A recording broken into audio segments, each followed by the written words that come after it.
तो आज विश्व हृदय दिवस है और आज हम बात करेंगे दिल की सेहत की। लेकिन दिल आजकल दगाबाज हो गया है। बच्चे, जवान और बुजुर्ग, किसी का भी दिल कब दगा दे जाए कोई कह नहीं सकता। नाचते हुए, खेलते हुए, जिम करते हुए, खाते हुए लोगों को हार्ट अटैक आने के कई मामले सामने आ चुके हैं। आपने बीते सालों में देखे होंगे। आजकल युवाओं में दिल की समस्या तेजी से बढ़ रही है और ऐसे में दिल का खास ख्याल रखना जरूरी है।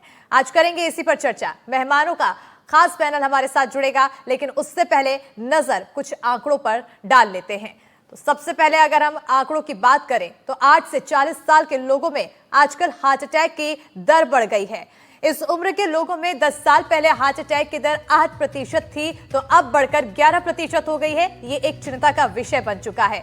इसके अलावा देखिए अगला आंकड़ा है। इन आंकड़ों को अगर देखकर आप समझ सकते हैं कि आजकल दिल का ख्याल कितना ज्यादा जरूरी है।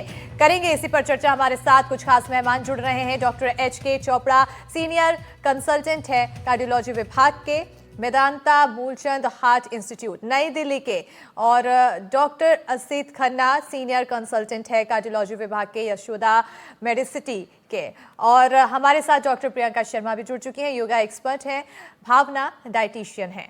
और सबसे पहले मैं आपके ओर आना चाहूँगी।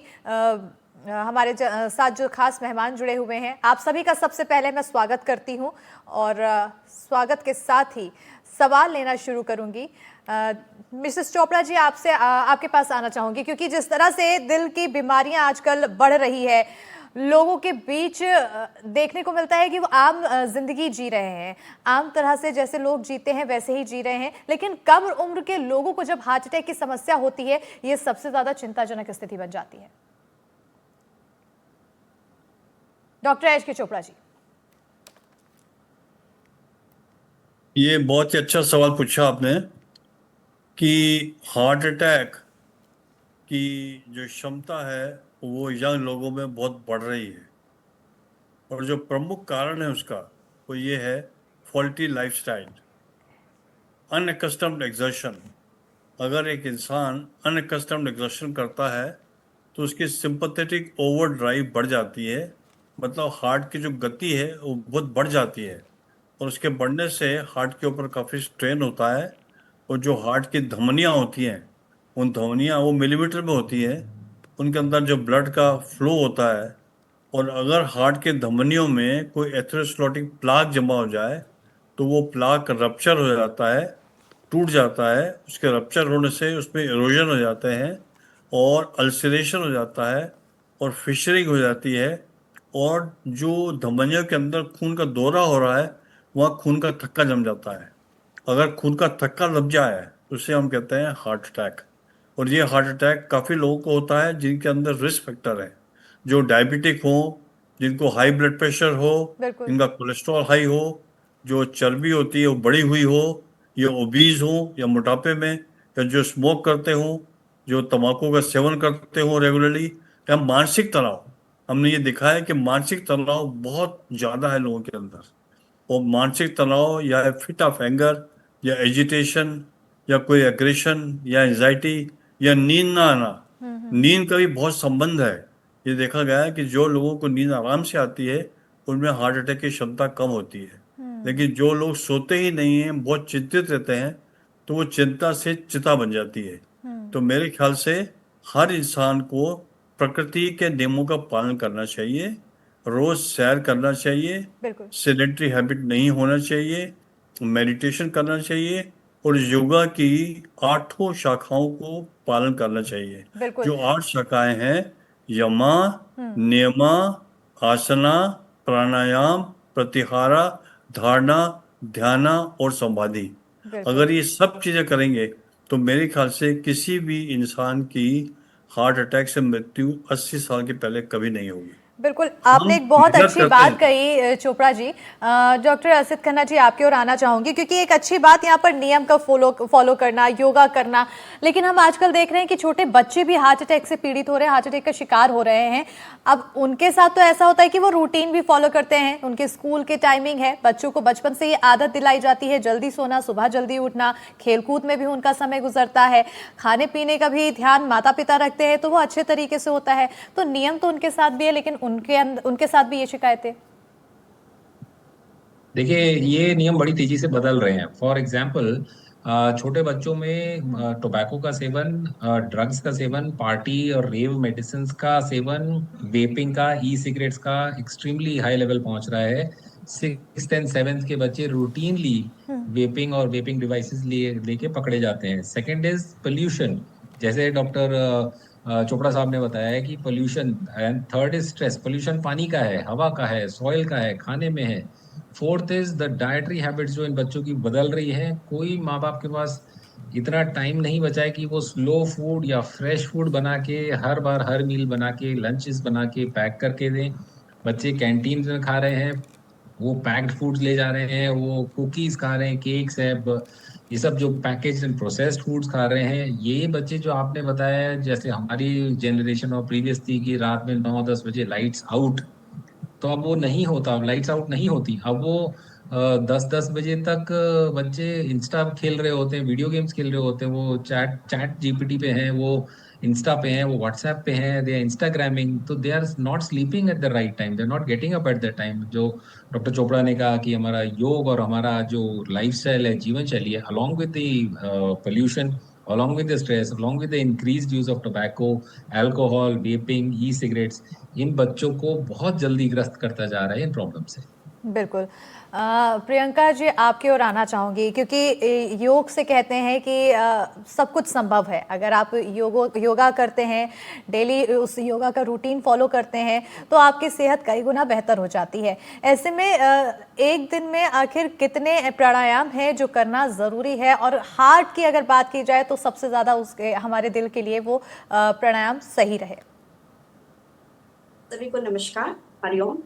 जैसा कि डॉक्टर चोपड़ा जी ने कहा, इसके बहुत सारे रीजन है। पॉल्यूशन है, हमारा डायबिटीज है, ब्लड प्रेशर है। इससे हमारी सारी चेस्ट पर ब्लॉकेज हो जाती है, हृदय पर ब्लॉकेज हो जाती है। पोल्यूशन है, स्मोकिंग सबसे बड़ा रीजन है। इसके लिए हमें प्राणायाम, हमारे बहुत सारे प्राणायाम बताए गए हैं। सबसे पहले हमारी नस नाड़ियां कैसे शुद्ध होंगी, इसके लिए नाड़ी शोधन प्राणायाम। जैसे रोजाना हम अपने घर की सफाई करते हैं, अपने मैट को क्लीन करते हैं, ऐसे ही हमारी नस नाड़ियां शुद्ध करने के लिए नाड़ी शोधन का अभ्यास करेंगे, अल्टरनेटिव नॉस्ट्रल ब्रीदिंग। और जितनी भी हमारी चेस्ट की सूक्ष्म व्यायाम है, सूक्ष्म व्यायाम है हमारे बहुत सारे चेस्ट के, हम आसनों का अभ्यास कर सकते हैं इसमें, जो हमारे चेस्ट को ओपन करेंगे, जो हमारी एडिनल ग्लैंड पर जिसका इफेक्ट आएगा। भुजंग आसन का अभ्यास कर सकते हैं। ट्विस्टिंग पोस्चर में हम अर्ध मत्स्येंद्र आसन का अभ्यास कर सकते हैं। स्टैंडिंग पोस्चर में हम ट्री पोज, वृक्षासन का अभ्यास कर सकते हैं। ऐसे अनेकों पोज हैं जहां पर हमारी चेस्ट पर इफेक्ट आए, और प्राणायाम मैक्सिमम करें। नाड़ी शोधन प्राणायाम, शीतली प्राणायाम, जिससे हमारा बीपी कूल डाउन रहे। नाड़ी शोधन का अभ्यास हम सिंपल लेफ्ट नॉस्ट्रिल से शुरुआत कर देंगे। धीमा लंबा गहरा श्वास भरेंगे, राइट से श्वास निकाल देंगे, फिर राइट से श्वास भरते हुए लेफ्ट से श्वास को निकाल। ये हुआ हमारा नाड़ी शोधन का अभ्यास, जो हमारी नस नाड़ियों की शुद्धि करता है। सबसे पहले इसका अभ्यास करेंगे, उसके बाद शीतली प्राणायाम। अपनी जीवा को बाहर निकालेंगे, फोल्ड करेंगे पाइप की तरह, ट्यूब की तरह, और धीरे धीरे श्वास को अंदर खींचेंगे। जिनको बहुत ज्यादा हाई बीपी है वो श्वास को रोके ना, और धीरे धीरे दोनों नॉस्ट्रिल से एक्सेल करेंगे। एक बार मुझे देख लेंगे।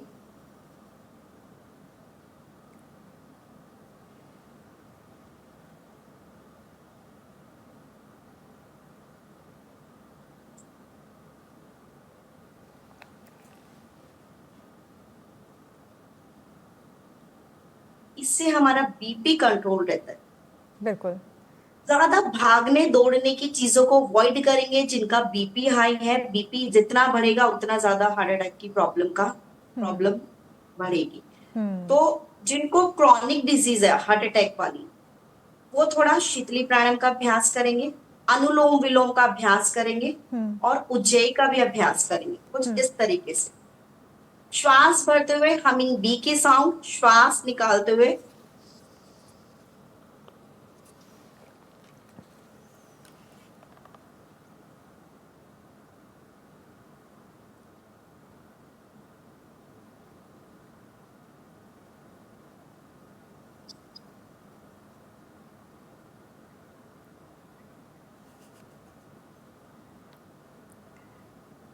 बिल्कुल।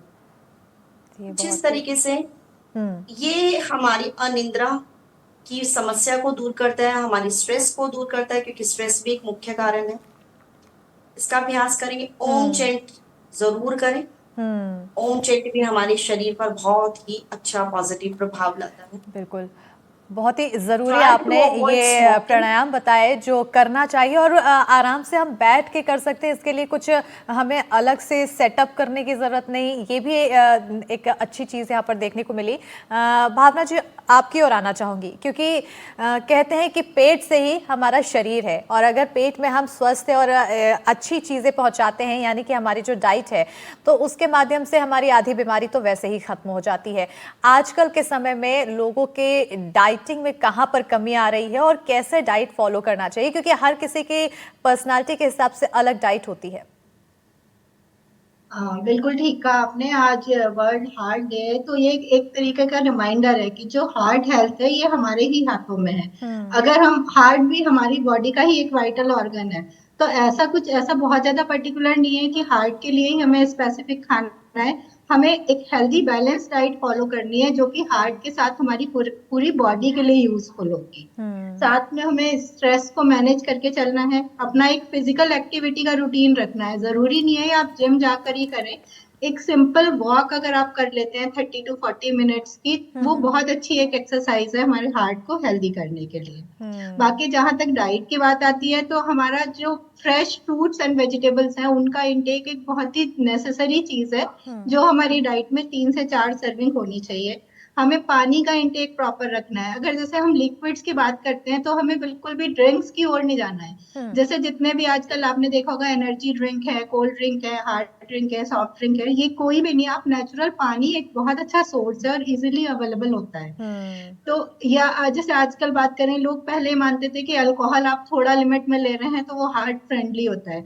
लेकिन जो लेटेस्ट गाइडलाइंस आई हैं, चाहे आप डब्ल्यूएचओ की ले लीजिए या कार्डिया की ले लीजिए, कोई भी ऐसी सेफ लिमिट नहीं है। अल्कोहल किसी भी फॉर्म में कितना भी मिनिमम आप लेते हो, तो वो आपके हार्ट के लिए या आपकी बॉडी के लिए हानिकारक ही है। हम्म सीरियल्स आपको लेना है तो रिफाइंड कार्बोहाइड्रेट आपको अवॉइड करने हैं। आप होल ग्रेन सीरियल्स ले लीजिए, मिलेट ले लीजिए, या जैसे नॉर्मल आप आटा यूज करते हैं तो उसमें 3-4 तरह के ग्रेन्स आप इंक्लूड कर सकते हैं। हम्म होल पल्सेस हैं, लेग्यूम्स है, ये बहुत अच्छा है हमारा कॉम्प्लेक्स कार्बोहाइड्रेट का सोर्स है, ये आपको लेना है अपनी डाइट में। हम्म फैट, ऐसा नहीं है कि फैट हमारे हार्ट के लिए बुरा है। बिल्कुल। फैट में हमारे 2 तरीके के फैट होते हैं, अनसेचुरेटेड और सैचुरेटेड। तो हम्म हमें सैचुरेटेड फैट्स को कम लेना है, लेकिन जो अनसेचुरेटेड फैट है इसमें भी कॉम्बिनेशन ऑफ ऑयल, हम्म ऐसा कोई भी एक पर्टिकुलर ऑयल नहीं है जो आप कहोगे कि ये हार्ट फ्रेंडली है। हम्म आप मस्टर्ड ऑयल ले सकते हो। अगर आप सेचुरेटेड ले रहे हो, आप देसी घी भी यूज कर सकते हो, लेकिन moderation is the key.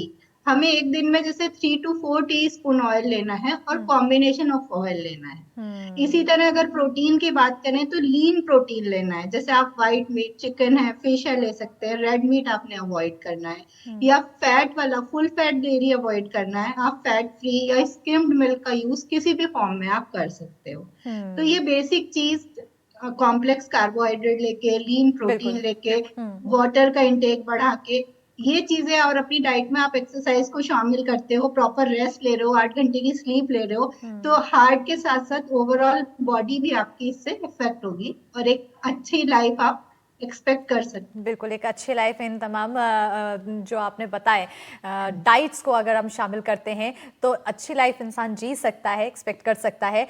H के चोपड़ा जी, डॉक्टर आपके पास आना चाहूँगी, क्योंकि आपने एक नींद की बात बहुत अच्छी कही है। अगर आज के समय में लोग प्रॉपर नींद नहीं लेते हैं तो उससे भी काफ़ी ज़्यादा इफेक्ट पड़ता है। लेकिन जो आजकल की कॉर्पोरेट लाइफ है, आजकल के लोगों की जो दिनचर्या है, उसमें बहुत से लोगों के फील्ड में ऐसा होता है कि जो नींद है वो प्रॉपर शेड्यूल में फिक्स नहीं हो पाती है, रूटीन फिक्स नहीं हो पाता है। कभी किसी की जॉब ऐसी होती है कि अचानक से शिफ्ट चेंज हो गई तो उसके नींद के पूरा स्लीपिंग साइकिल बिगड़ जाता है, तो उनके लिए भी काफ़ी मुश्किल होती है। वो लोग कैसे मैनेज करें? ये आपने बहुत अच्छा सवाल पूछा है। नींद का ना होना, हमारे अंदर हाइपोथैलेमस और एक लिम्बिक सिस्टम होता है, वो एक्टिवेट हो जाता है।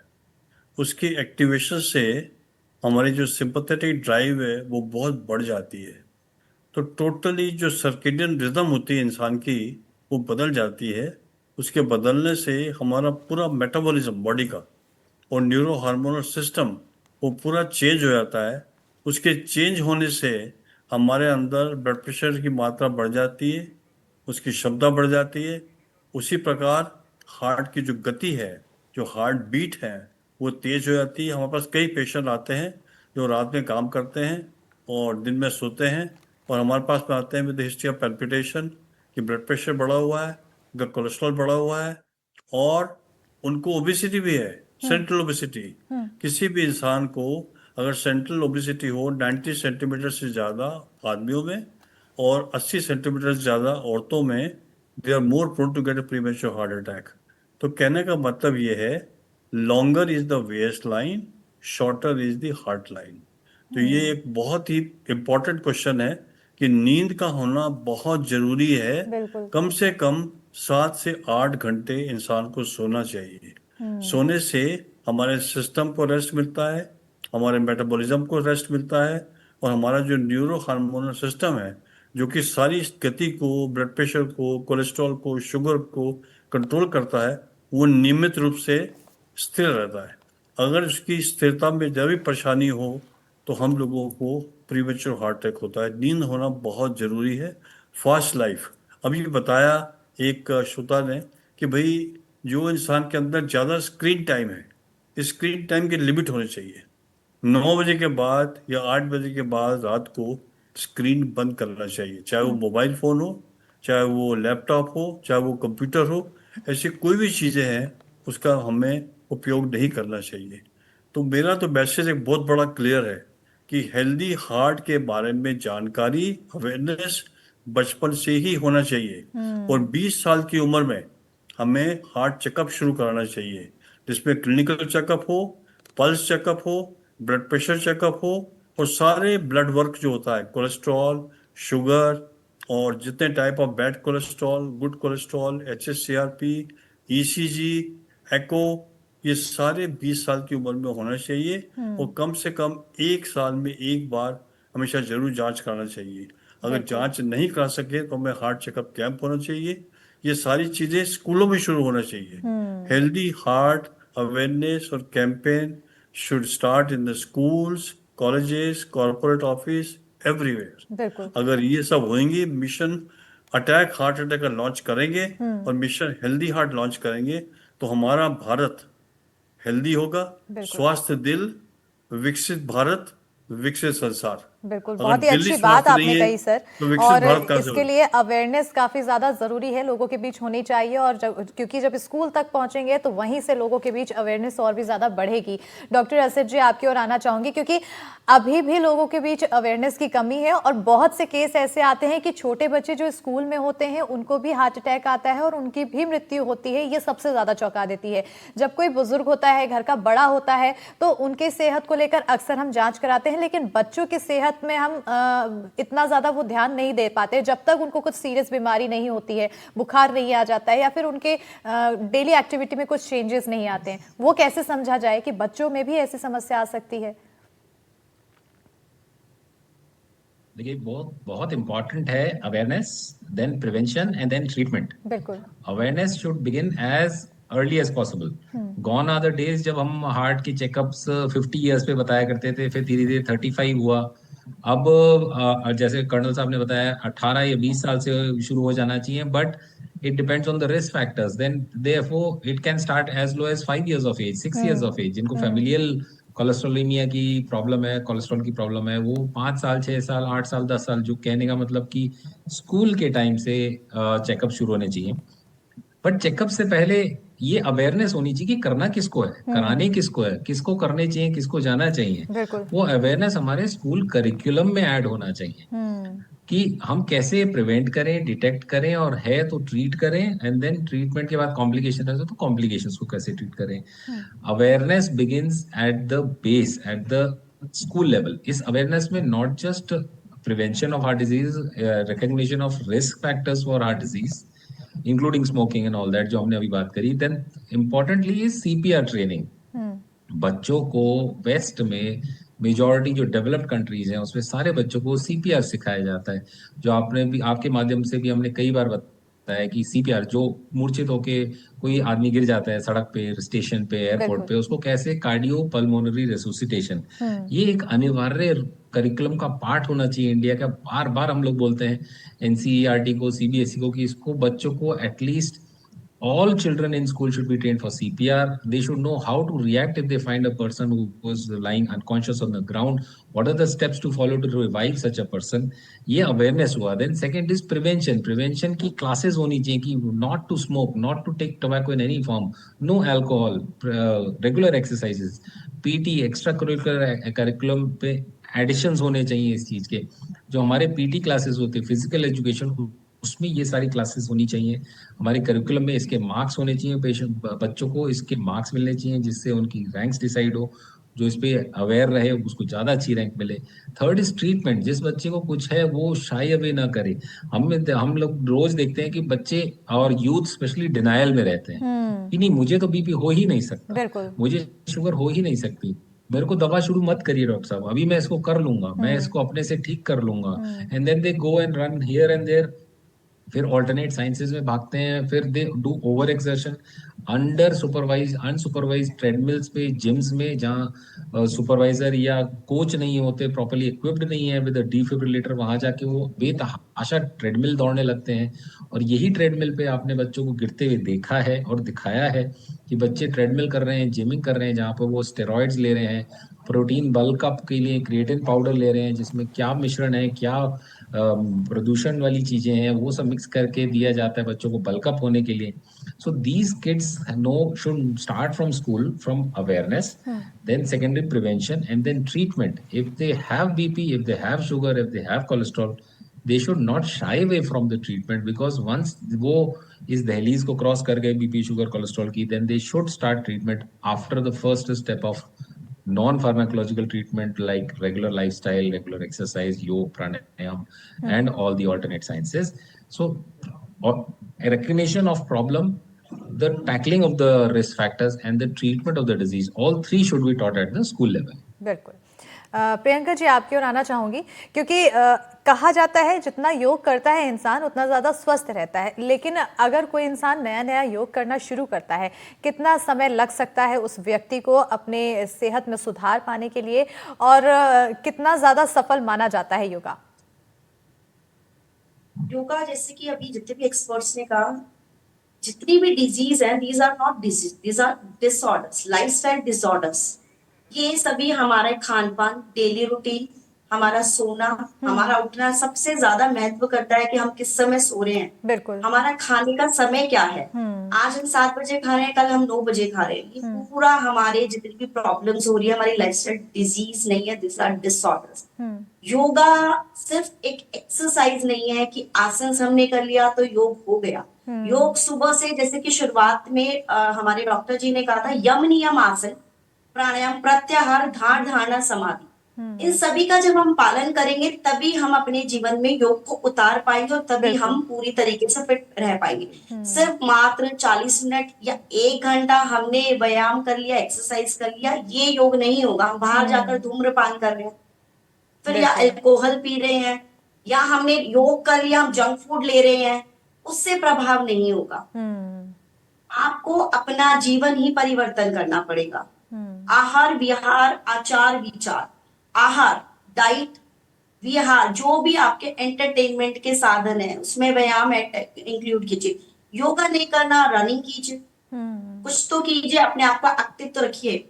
फिर विचार, जैसे कि स्ट्रेस भी हमारा विचारों से होता है। एक विचार हमारे मन पर प्रभाव डालता है तो वो पूरा विचारों का जाल बनता है, जिससे हमें ओवर थिंकिंग, एक्सेस थिंकिंग के कारण हमारा स्ट्रेस की प्रॉब्लम होती है, साइकोसोमैटिक डिसऑर्डर्स होते हैं उससे। बिल्कुल बिल्कुल। कुल मिलाकर प्रियंका जी, जैसे कि आपने कहा कि अगर हम नियमों का पालन करते हैं, अपने रूटीन को सही रखते हैं और साथ ही साथ खान पान में अपना हम ध्यान देते हैं, तो ये हमारी सेहत के लिए सबसे बेस्ट होता है। बहरहाल मेरे साथ समय की कमी है, लेकिन आप लोग जुड़े और जिस तरह से आपने जो बताई, अवेयरनेस की कमी यहाँ पर लोगों के बीच है। उम्मीद यही है कि इस प्रोग्राम के माध्यम से लोगों के बीच अवेयरनेस फैले, लोग अपने सेहत को लेकर सीरियस हो और उस पर ध्यान दें। बहुत शुक्रिया डॉक्टर HK चोपड़ा जी हमारे साथ जुड़ने के लिए, डॉक्टर रसिद खन्ना जी हमारे साथ जुड़ने के लिए, डॉक्टर प्रियंका शर्मा जी और भावना जी आप हमारे साथ जुड़े, बहुत शुक्रिया।